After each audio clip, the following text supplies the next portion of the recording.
This is where it all began in mid-February.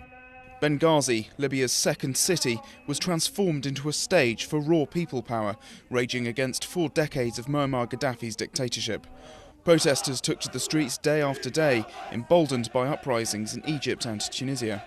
Today, the city is the rebel stronghold, and 3 months into a bloody civil war of attrition, Friday prayers still draw many.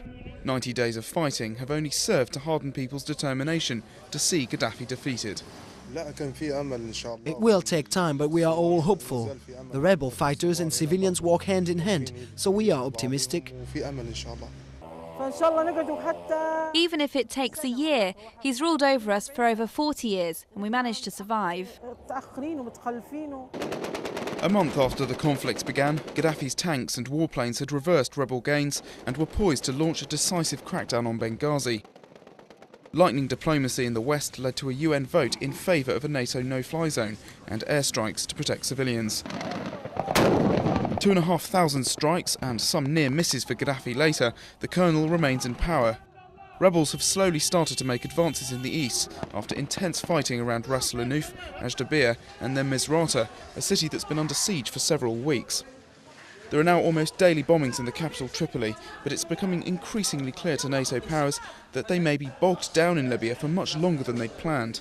Well, the great danger is, at this point, that this turns into a conflict like that in Iraq in the 1990s, where Saddam Hussein spent 12 years in Iraq, in Baghdad, despite oil embargoes, no-fly zones and sanctions. And the only way to end this now is probably for Tripolitanians, those in Tripoli, to rise up and tell Gaddafi his time is up. With thousands killed since February and 750,000 refugees fleeing over borders, the humanitarian situation is increasingly grim.